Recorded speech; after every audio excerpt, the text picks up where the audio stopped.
Welcome dear students. आज हम कर रहे हैं मज़मून हुब्बे वतन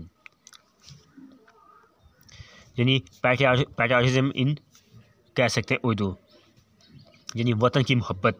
वतन से मोहब्बत के मतलब ऐसे है, वतन से मोहब्बत का जज्बा कोई मसनूई चीज़ नहीं बल्कि ये एक फितरी चीज़ है। यानी ये मसनूई चीज़ नहीं, कोई आर्टिफिशियल चीज़, बल्कि इंसान के अंदर दिल में अपने वतन से मोहब्बत होती है, जो पैदा नहीं की जाती बल्कि खुद ब खुद पैदा हो जाती है।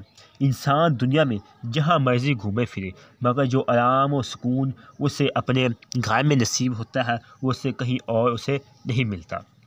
वतन एक घर है जिससे इंसान की मोहब्बत एक फितरी अमर है।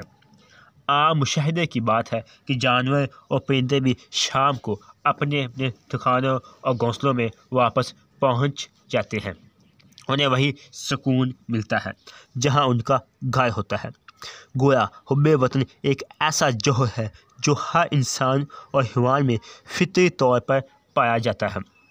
अपने वतन की मिट्टी अजीज़ तरीन मुताहयात है। देश के कांटे, सुंबल और रेहान के फूलों से ज़्यादा दिलकश महसूस होते हैं। यही वजह है कि रसालत मआब आप सल्लल्लाहु अलैहि वसल्लम ने जज्बा हुब्बे वतन को जज़्बा ईमान करार दिया। हमारे नबी अकरम सल्लल्लाहु अलैहि वसल्लम को भी अपने वतन मक्का मुकर्रमा से बेहद लगाव था। जब आप सल्लल्लाहु अलैहि वसल्लम ने वहाँ से मदीने को हिजरत फरमाई तो आप सल्लल्लाहु अलैहि वसल्लम दुखी हो गए। आप सल्लल्लाहु अलैहि वसल्लम ने शहर मक्का को मुखातब करते फरमाया, ऐ मक्का, तू मुझे दुनिया में सबसे ज़्यादा अजीज़ है, लेकिन क्या करूँ, तेरे बेटे मुझे जहाँ बसने नहीं देते। एक दौर था, अब बात हो रही है जो हमारे पाकिस्तान के वजूद में आया, हिंदुस्तान में जब मुस्लिम हो रहा था तो अलग मुल्क का मुतालबा था, तो मुसलमान पे एक दौर से जब मुसलमान सगीर पर बज़ीम पर काबिज थे, फिर आहिस्ता आहिस्ता मुस्लिम हुकूमत ज़वाल पजीर हुई तो अंग्रेज़ काबिज हो गए। हमारे आबाओ-अजदाद ने यहाँ तक असूल वतन के लिए कितनी कुर्बानियाँ दी, अपना घर बार, कारोबार, माल, यहाँ तक औलाद कुर्बान कर दिए। लोगों से उनके अजीज़ बिछड़ गए। वो पाक दामन ख़वातीन जिनकी इफ़्फ़त के फ़रिश्ते भी कसमें खाते थे, वो भी बेआबरू के समुंदर की बेरहम मौजों के रहमो करम पर थी। गरजे कि अपना वतन पाकिस्तान हासिल करने के लिए मुसलमानों ने क्या कुछ नहीं किया। क्या में पाकिस्तान के बगैर हमारे पास कुछ भी नहीं था। अब 75 साल गुजर जाने के बाद हमारा वतन बफ़ज़ल ताला तरक्की की राह पर गामज़न है। ये सब किसके तफ़ैल हुआ? ये सब कुछ उन्हीं पर खुलूस लोगों ने किया जिनको अपने वतन से मोहब्बत थी।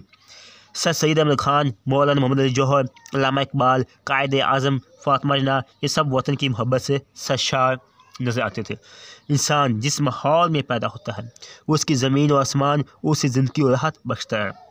साखे वतन से मोहब्बत क्यों ना हो, इसकी गलियों में इसका बचपन गुजरा, उसके दरख्तों ने उसे झूला झुलाया, सूरज उसे नींद से जगाता था, तारे उससे बातें करते थे, चाँद उसे देखा और अपने पास बुलाया करते थे। वतन के नदी नालों के जुड़ने से इसे गीत सुनाते थे। इसलिए जब उस्ताद इब्राहिम ज़ौक़ को दक्कन के हुक्मरान ने गिरां कदर मुशाहरे पर हैदराबाद दक्कन में आने की दावत दी तो उन्होंने दिल्ली की गलियों को दक्कन के महलात पर तरजीह दी। पाकिस्तान हमारा वतन है जो इस्लाम के नाम पर मर से वजूद में आया। इस मुल्क के लिए माओं अपने बेटों को, बहनों ने, भाइयों को, बीवियों ने अपने सुहाग, उन्होंने बच्चों ने अपने वालिदैन को वतन के नाम पर कुर्बान किया। गोया हम कह सकते हैं कि हमने अपने खून के दीप जलाकर इस वतन की बुनियाद रखी। ये वो वतन जिसके नज़ारों में जन्नत की बहारों का हुस्न और जिसकी ज़मीन फलक की हमसफ़र का दावत करते हैं। आज गोया पाकिस्तान एक हकीकत की सूरत में हमारे सामने मौजूद है, मगर दुश्मन ने इसे दिल से तस्लीम नहीं किया। हमारे जवान बाजुओं में इतनी ताकत रखते हैं कि जो इस अर्ज़ मुक़द्दस की तरफ नज़रबाज से देखें उसकी आंखें निकाल दें और इन पाँव को तोड़ दें जो इस पाक सरज़मीन को ताराज करने के लिए आगे बढ़ें।